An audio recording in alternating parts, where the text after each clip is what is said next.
ঘূর্ণাবর্তের জেরে তুমুল বৃষ্টিতে ভাসবে রাজ্যের একাধিক জেলা। আজ থেকে টানা বৃষ্টি চলবে রাজ্যের একাধিক জেলায়, এমনটাই জানিয়েছে আবহাওয়া দপ্তর। তো ঘূর্ণাবর্তের জেরে আজ থেকে রাজ্যের উত্তর সহ দক্ষিণ কলকাতা, বাংলাদেশ লাগোয়ার কোন কোন জেলায় হতে চলেছে এই ঝড় বৃষ্টি, এই বিষয়ে হাওয়া অফিস কি জানিয়েছে বিস্তারিত জানিয়ে দেবো ভিডিওটির মাধ্যমে। জানতে হলে ভিডিওটিকে শেষ পর্যন্ত দেখবেন। ভিডিওটি ভালো লাগলে লাইক করবেন।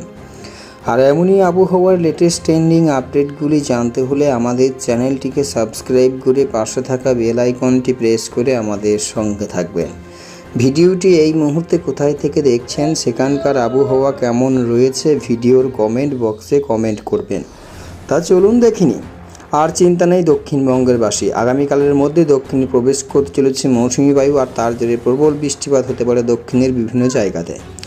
এখনও পর্যন্ত এই মৌসুমি বায়ু অবস্থান করছে পূর্ব মেদিনীপুরের হলদিয়াতে। ঘূর্ণাবর্তের অক্ষরেখা দক্ষিণ পশ্চিম দিকে বেশ খানিকটা ঝুঁকে রয়েছে। আগামীকাল দুপুরের আগেই শক্তি বাড়িয়ে ফেলবে, যার ফলে নিম্নচাপে পরিণত হবে। এর ফলে দক্ষিণ পশ্চিম মৌসুমি বায়ু গতিতে উপকূল থেকে সমতলের দিকে এগিয়ে আছে। তার জন্য আগামীকাল থেকে মঙ্গলবার পর্যন্ত টানা বৃষ্টি জেলায় জেলায় হতে পারে বলে জানিয়েছে হাওয়া অফিস। বৃষ্টি যে ঘাটতি এতদিন ঘটেছিল, সেই ঘাটতি এবার পূরণ হওয়ার পালা। দুদিন সময় বৃষ্টি কমতে পারে, কিন্তু তারপরে ফের একবার 3 জুলাই ঘূর্ণাবর্ত আসতে পারে। টানা 3 দিন এক নাগাড়ে বৃষ্টি হতে পারে, কিন্তু কতদিন এই বৃষ্টি চলবে উত্তরে ধরে নেওয়া যায় প্রায় 3 দিন। ভারী থেকে অতি ভারী বৃষ্টির সম্ভাবনা রয়েছে। শনিবার রবিবার বৃষ্টির পরিমাণ আরও বাড়বে।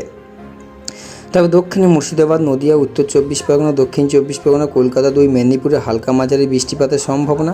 এছাড়া কাল ও পরশু পশ্চিম উপকূলে পশ্চিমাঞ্চলের যে জেলাগুলিতে রয়েছে সেখানে ভারী বৃষ্টির সম্ভাবনা রয়েছে। তারপরের দিনগুলিতে বীরভূম, মুর্শিদাবাদ, 2 24 পরগনাতে ভারী থেকে অতি ভারী বৃষ্টি হবে। কলকাতাতেও বৃষ্টি বাড়বে বলে জানিয়েছেন তারা।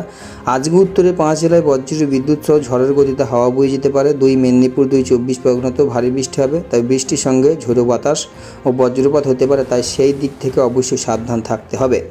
কলকাতা আবহাওয়া বেশ ভালো থাকবে, আকাশ মেঘলা থাকবে, মাঝে মাঝে বৃষ্টি হতে পারে। দিন ও রাতের তাপমাত্রা একাংশ কমে যাবে। তবে কাল অর্থাৎ শনিবার